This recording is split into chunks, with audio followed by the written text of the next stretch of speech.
Hello बच्चों, एक बार नया क्वेश्चन लेके आए हैं लाइंस एंड प्लेन्स से। ठीक है, ये एक अलग वैरायटी का क्वेश्चन है थोड़ा। ठीक है, समझना है आपको। इसमें बच्चा कंफ्यूज होता है इसमें, या तो रट्टा मार लेता है फॉर्मूला। ठीक है, फॉर्मूला रट्टा मार के कुछ नहीं है। देखो, the acute angle between the lines, एक ये लाइन दी गई है, ठीक है, एंड द प्लेन, ये प्लेन, ये दोनों कार्टेशियन फॉर्म में दिए गए। ठीक है, कोई भी वेक्टर फॉर्म में नहीं है। तो समझ लेना है कि जब भी ऐसा कार्टेशियन फॉर्म दिखे तो ये है x minus x2 y minus x minus x1 y minus y1 z minus z1 upon a b c, यानी ये डायरेक्शन रेशियोज हो गए। ठीक है, तो इससे मैं आराम से लिख सकता हूँ इक्वेशन ऑफ क्या, इक्वेशन ऑफ यहाँ b बार, ये आपका एक्चुअली b बार होता है। ठीक है, जैसे आप जानते हो वेक्टर फॉर्म में क्या होता है, r bar is equal to a bar plus lambda b bar. तो ये b बार क्या होता है, जो लाइन होती है उससे एक पैरेलल लाइन। ठीक है, ये सपोज b बार और इस लाइन का आपको निकालना है।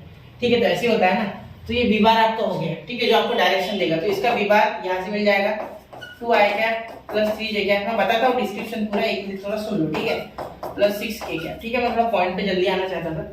ठीक है, अब ये क्या है, तो ये भी कार्टेशियन फॉर्म में बेटा एक्चुअली। ठीक है, ये कार्टेशियन फॉर्म में, ये भी क्या है बेटा, ये है ax plus by plus cz plus d या माइनस d, जो भी हो इक्वल टू 0। तो ये d जो है ना, इधर जाके माइनस डी, और ये माइनस डी है 8 है। ठीक है, देखो मतलब ये एक्चुअली डिस्टेंस है। तो इसका अगर कार्टेशियन फॉर्म पूछो, सॉरी ये कार्टेशियन वेक्टर पूछोगे तो r bar dot n cap is equal to d, ये कुछ इस तरीके से होगा।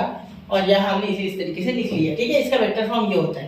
क्लियर, वेक्टर फॉर्म लिखने में कोई मुश्किल नहीं। उसका r बार तो आसान होता है, x i cap y j cap plus z k cap.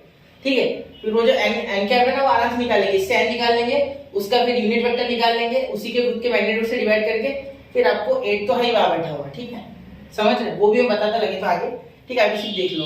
तो ये 10 2 -11 जो है ना, ये कार्टेशियन फॉर्म वाले, ये डायरेक्ट उठा के n बार लिख लो। ठीक है, 10 i cap plus 2 j cap minus 11 k cap. कैसे होता है बच्चा, पहले ये बातें पछती नहीं है यार।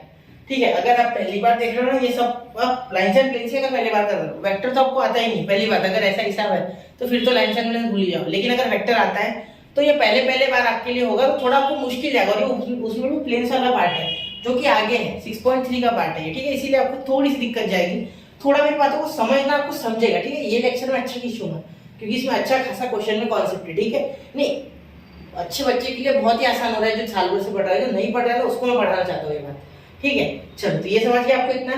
ठीक है, ये कैसे लिखा, इसी के लिए मैंने डायरेक्शन रेशियोज नीचे और इसके ये ऊपर वाली भी उठा ली हमने डायरेक्शन रेशियो, ऐसा समझा, और n कैप लिख दिया, n बार लिख दिया। ठीक है, अब अगर आप ध्यान से देखोगे ना, तो आप यहाँ फॉर्मूला लिख सकते हो। क्या, देखो ये और ये the acute angle between this, इनके बीच का एक्यूट एंगल हमेशा याद रखना, लाइंस एंड प्लेन्स। ठीक है, इनके बीच में जब एक्यूट एंगल पूछा जाए, ठीक है, तो इसीलिए याद रखना, आप लिखोगे sin theta is equal to mod of b bar dot n bar upon b bar का मैग्नीट्यूड और n बार का मैग्नीट्यूड। ठीक है, ये फॉर्मूला गार्ड मानना है, ये फॉर्मूला यूज होगा और ये क्वेश्चन अच्छे को डरा सकता है। फॉर्मूले के भरोसे तो होगा ही नहीं। देखो ये समझ आएगा तब फॉर्मूला होगा, वरना नहीं होगा। ठीक है, सिर्फ फॉर्मूले के भरोसे रहोगे नहीं होने वाला। ठीक है, तो sin theta is equal to, मतलब कॉस वाले दोनों ऑप्शन कट गए, ये समझ में आता। ठीक है, मैं आपको फील दिलाऊंगा, 2 मिनट रुको। ठीक है, 2 मिनट रुको।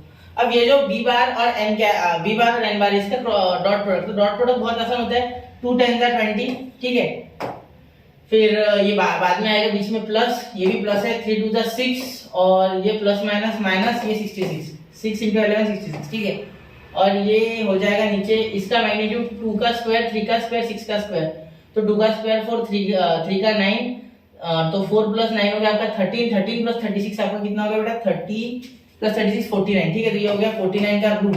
ठीक है, ये इसका, और इसका जो मैग्नीट्यूड है ये हो जाएगा आपका इनटू इसके 10 का 100 100 + 4 प्लस माइनस 100 है, तो 100 + 4 माइनस 121 हो रहा है। ठीक है, माइनस हो रहा है, ये बड़ा है, लेकिन ये भी पॉजिटिव आएगा क्योंकि अंडर रूट होता है x² + y² + z², तो 11 का भी स्क्वायर करोगे तो पॉजिटिव आएगा ना, तो प्लस 120। ठीक है बच्चा, ठीक है, तो ये हो गया 4 125 125 और 100 225। ठीक है, ये हो रहा है अंडर रूट 225। ठीक है, आप करके देखना, मैं एक बार बता रहा हूँ, सुनो वापस।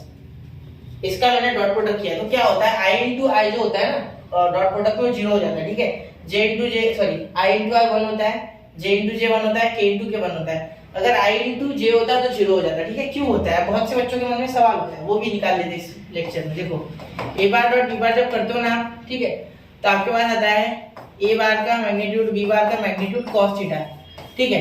तो सुनो सुनो सुनो सुनो, कॉस 0 की वैल्यू जो होती है ना बेटा वो 1 होती है, ठीक है, इसलिए ये बच जाता है। लेकिन कॉस 90 की वैल्यू क्या होती है, 0 होती है। तो आपको पता होगा आई कैप एक्स का है, जे कैप वाई का है और के कैप जेड का है। तो आई और जे एक दूसरे के साथ परपेंडिकुलर है, क्योंकि एक्स और वाई जो है वो ऐसे होते हैं, ठीक है। फिर वाई और जेड, यानी ये वाई हो गया तो ये जेड हो गया, एक दूसरे के साथ परपेंडिकुलर, और एक्स और जेड भी परपेंडिकुलर, ये एक्स तो ये जेड, तो ये भी एक दूसरे के साथ म्यूचुअली परपेंडिकुलर 90 का एंगल। तो जब जब 90 बनेगा तब 0, इसीलिए आई इंटू जे डॉट प्रोडक्ट में 0 होता है, ठीक है। लेकिन वो क्रॉस प्रोडक्ट में 0 नहीं होता, क्योंकि साइन 90 1 होता है। यही डॉट प्रोडक्ट जो होता है उसमें अगर एंगल 0 बनता है, जैसे आई और आई दोनों एक ही डायरेक्शन में, मतलब 0 एंगल बना रहे हैं, ये भी और ये भी वेक्टर एक डायरेक्शन में, एंगल 0 बन रहा है इन दोनों के बीच में, तो in that case the product is not 0।